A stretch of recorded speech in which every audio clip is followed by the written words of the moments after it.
Hello and welcome again to Mid-American Gardener. I'm your host and Master Gardener intern, Tanisha Shade Spain. This week we're going to answer some of your questions sent in by you, and tonight we are live and in color, so please feel free to call us with all of your questions that you have, your burning gardening questions. So let's just jump right in and get started. We've got our panel of experts here to answer all those questions for you, so we'll start down here with you, Bob. Okay. Well, my name is Bob Skirvin, Robert Skirvin. I taught horticulture here at the university for 40 years. It's a long time. My specialty is fruit crops. And so grapes and blackberries and raspberries and blueberries and grapes and wine. And all the good stuff. Yeah, the worthwhile stuff. Yeah. Great. Okay, Marty? Hello. My name is Marty Alanya. I'm a landscaper. And probably my specialty would be perennials and small shrubs for the urban landscape. Okay, and she's going to talk about those later. Last but not least, Phil. Hi, I'm Phil Nixon. I'm an entomologist with the University of Illinois. That means I do bugs, spiders, etc. So the bug stops here.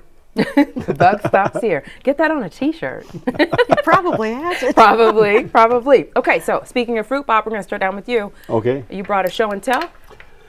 Yeah, one of the things that every time I'm on here, one of the things I really like everybody to know is in the grocery stores, there are a lot of really good things, fruits and vegetables coming in. They come in seasonally. And right now, the season is just beginning with strawberries. And so the strawberries, if you go to the store, they're really, really nice. They're really nice.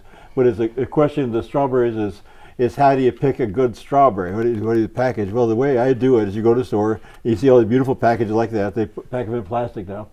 And what you do with it is, oh, I'll take that one, but then pick it up, and along the side there's a split here. See that? And smell it. Give them a smell. Give it a smell. And if it smells like strawberries, you want to buy it. If it doesn't have any smell, put it back down and pick up another one. You chose a good one because I can smell them over here, and they're delicious. That's how you get it.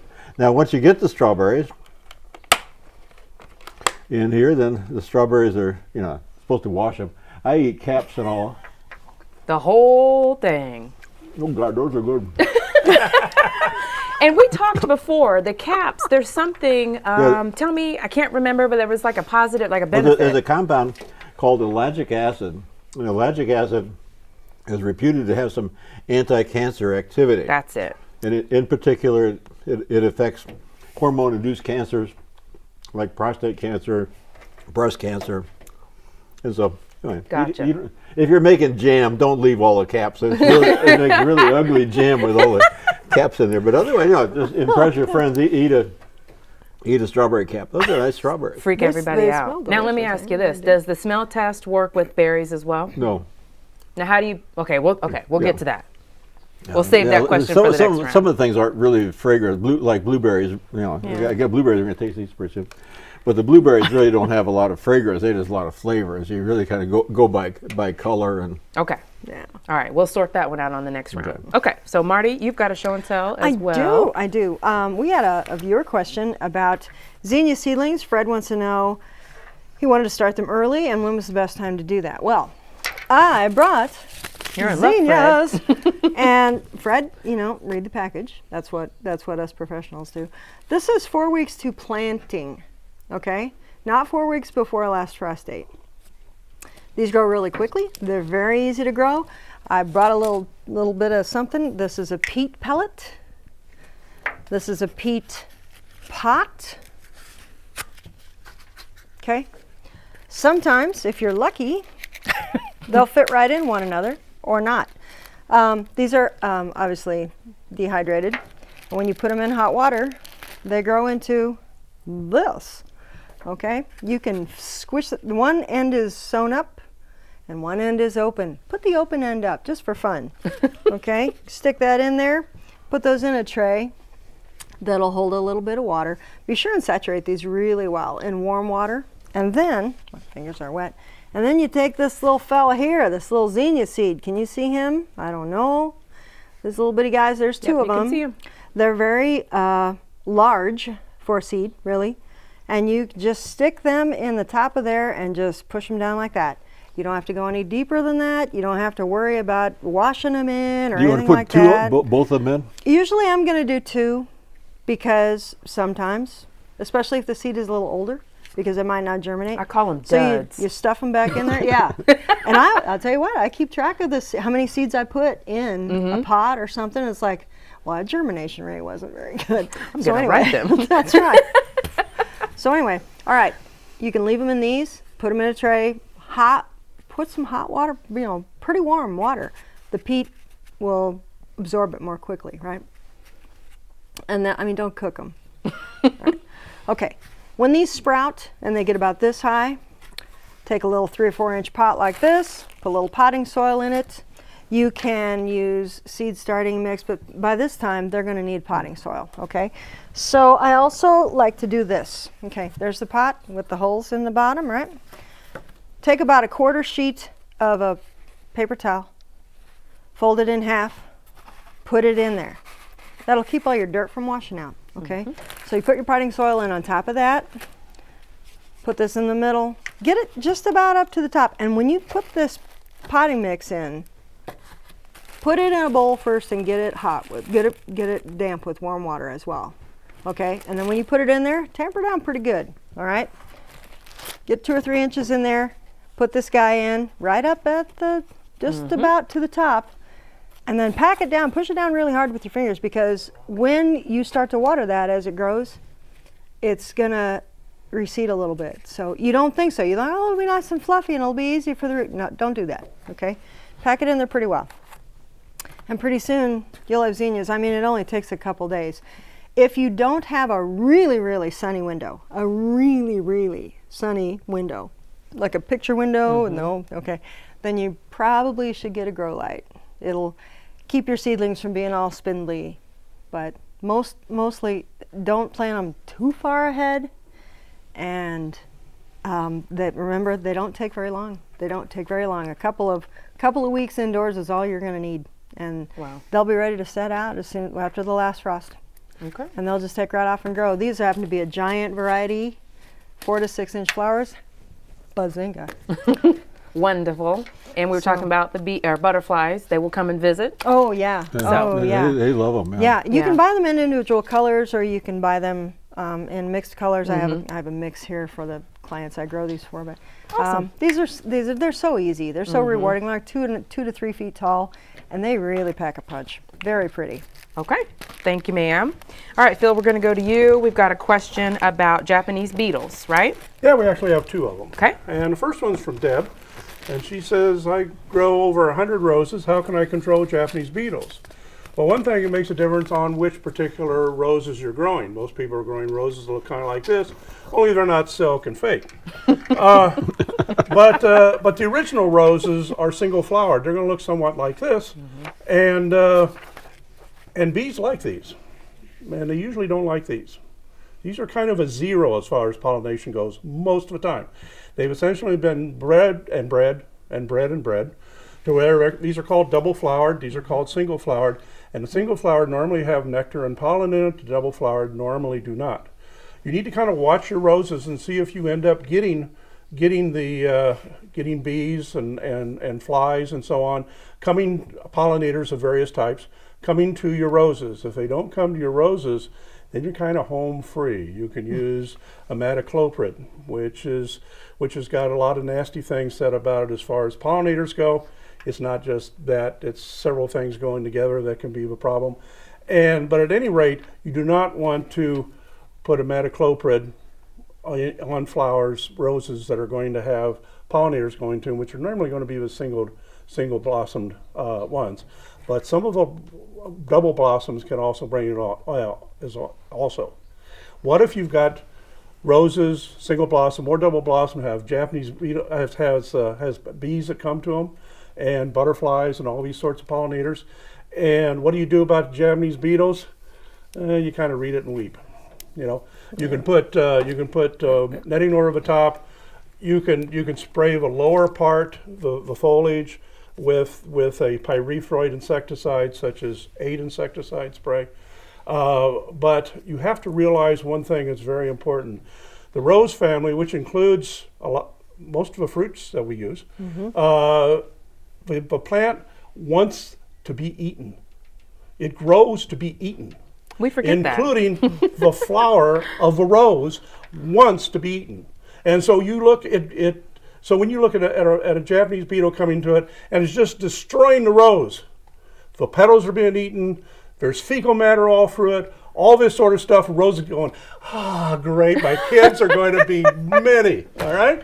This is what beetles, when they pollinate, do, is that they destroy blossoms. They destroy fruit when they're feeding on it, and critters take them, etc. And so you got to realize that you're working against nature if you're trying to have beautiful, perfect roses.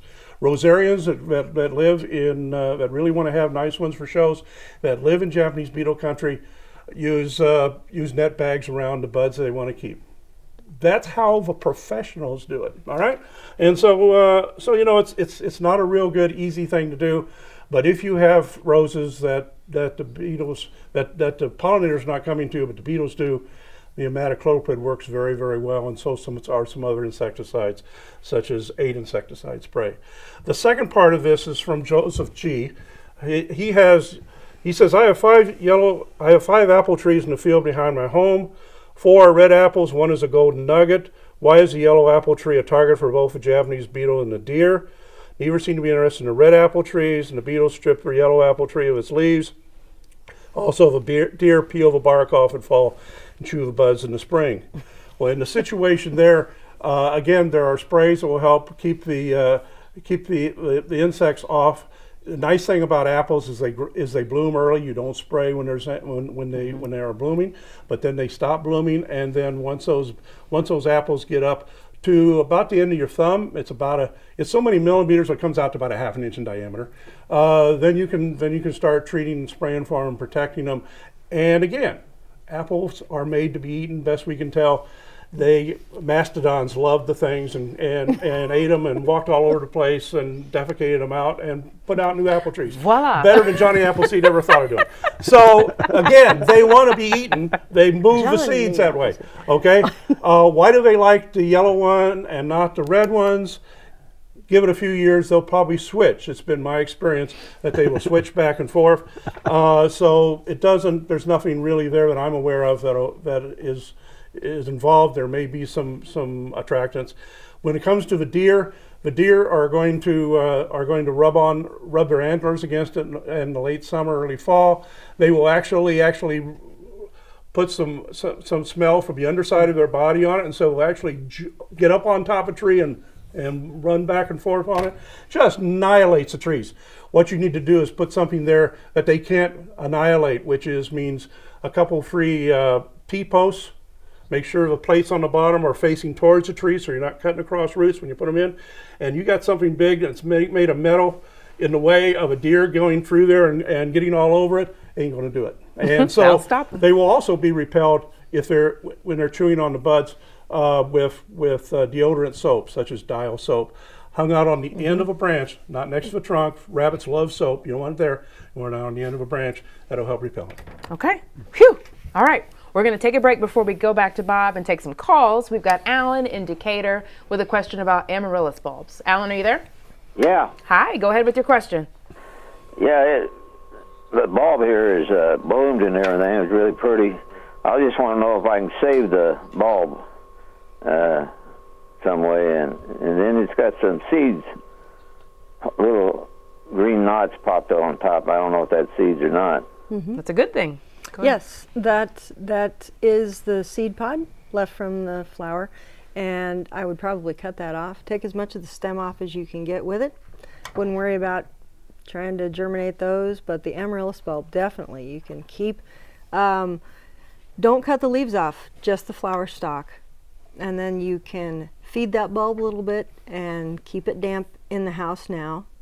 When it gets to be warm outside, way past frost day, at least May 15th, maybe a little later, put it outside under a shade tree or on a porch or something where it gets some filtered light. It's much brighter outside than it is inside your house.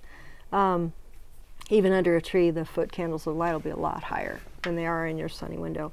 So let it grow until about the 1st of July, and then stop watering it. tip the pot over, put it someplace dry, someplace where the rain won't take it in, and put it in the garage. I don't care where you put it, but make sure it doesn't get wet. Let it completely dry down. It has to have a resting period. And we were just talking about this a few shows back. I repot mine, and you leave about a third of the bulb sticking out of the pot. Ella was here, wasn't she? She doesn't repot hers. I don't know how she does it, but she doesn't repot her amaryllis. Interesting. Yeah, and they grow right back. So in I don't know, about the 1st of October, if the leaves aren't completely dried off, cut them off. And even if they are dried, just cut them off. Start watering again, put it in a sunny window, and it'll probably bloom for you next year. Okay.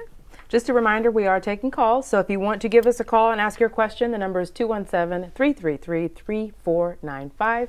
And we're going to go to Steve and Muhammad with a question about soil. Steve, are you there? Yes. Hi, go ahead. No, my question is about taking plant cuttings. Oh, okay. Plant cuttings. Go ahead. What type of soil can I use to put the cuttings in? I've used sand one time and had good luck. It's kind of hard to get sand this time of year.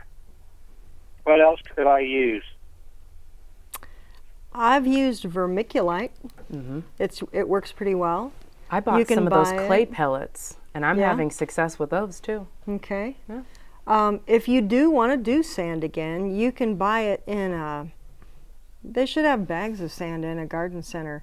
I mean, not as much as you'd use for like a sandbox, but like for an aquarium or something like that. Oh, that's a They'll good have idea. smaller bags, or for cactus, repotting cactus or succulents. You know, you want something that drains well. But I've used sand. I've used vermiculite. I don't usually start them in soil of some kind. Usually potting mix. I mean, potting soil even isn't really dirt.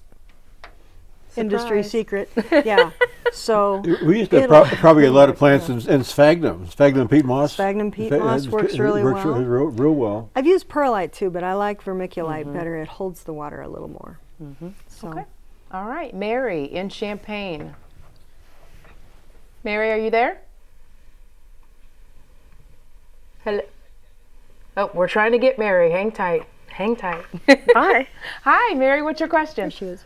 I have been hearing about something called micro black clover, which you're supposed to plant in your lawn. The grass grows nicely in the spring and fall, and the clover takes over in the hot summer. You don't have to water very much, and you don't have to fertilize.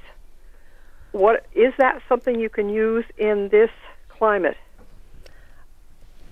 I think it is, but if you're, Yikes. can I do this on the? If you're a lawn Nazi, you're not going to like that, because For the look. yeah, because it's not grassy. But if you like pollinators, it'll be great. Yeah. Yeah, you'll It have will. a lot of bees out there. Yeah, it's You not. get stung. Yeah, it's not black. It's the leaf has a purple. The middle of the leaf is kind of a little fingerprint of purple on the inside. Gotcha. But it's just clover, like grows now that people try to hire me to eradicate. Clover is nitrogen fixing in the soil, and that's good for your lawn. But if you want just grass, don't do that. You'll be mad.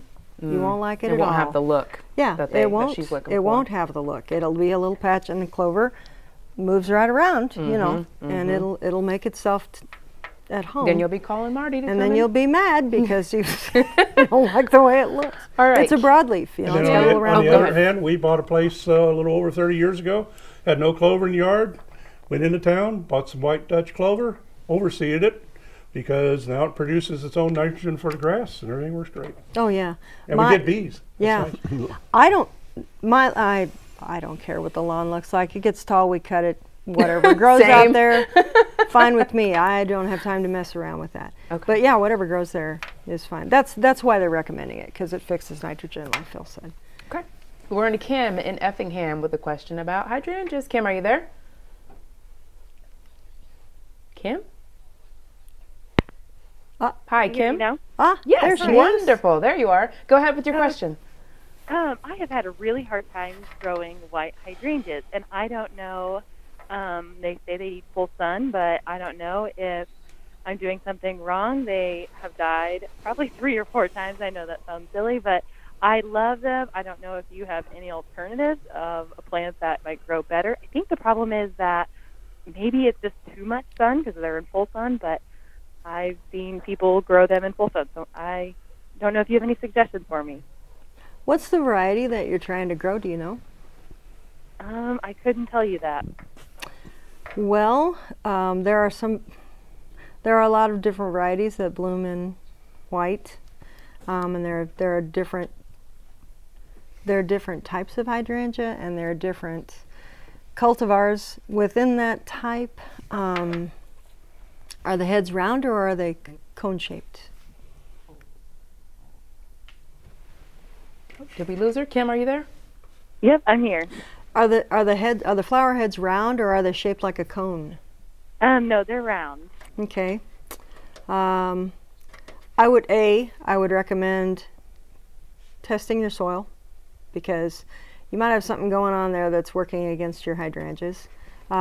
B, it says they'll grow in full sun, but you got to kind of work to get them there. And full sun, there's full sun and there's full sun. Mm-hmm. There's full sun on the north edge of your lawn with a big approach of grass, and then there's full sun up against your brown brick house on the south side, and it just roasts them. Okay, so also hydrangeas do like sun, but hydrangeas also like damp feet. They also like a damp, cool spot for their feet, and if they don't get that, then they pout. In our climate here in the Midwestern Illinois, I would think partial shade is plenty. Okay.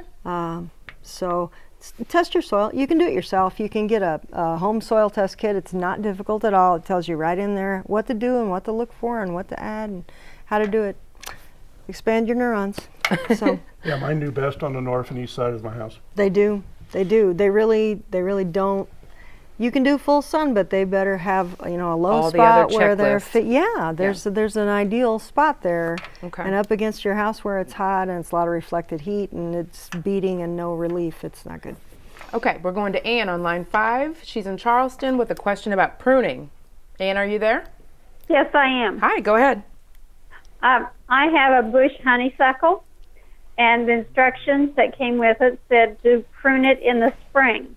And I went out and I was looking at it on a nice day last week or the last couple of weeks, and I noticed that there were little buds, little red buds coming along already on the plant. And I wondered if I pruned it, I would be cutting off the bloom. I think so. I think you would be. Yeah. What's the plant? Bush honeysuckle. Honeysuckle. Yeah. Yeah, I don't know anything about it. I think you might be. Yeah, generally with flowering shrubs like that, they recommend pruning after bloom, and bush honeysuckle would bloom in early in the spring, probably during May and early June through most of June, and so you'd probably be looking at doing at least light pruning after that. And if you want to do renewal pruning, where you can cut down some of the stems all the way to the ground, you could probably do that in the wintertime. Okay, we're going to quickly go to Paul and Muhammad with a question about tree shrubs. Paul? Hello. Hi, what's your question? Okay. I plant a garden every year. My wife says I'm just a terrible farmer. So what I'm having problems with, it looks like it's growing real well in the spring, and as the summer goes on, it gets these brown spots all over the tomatoes and zucchini and everything. And I don't know how to stop it. I've tried using mildewcides, but somebody said that it's too close to a nut tree, walnut tree or something, black walnut tree. And is that true?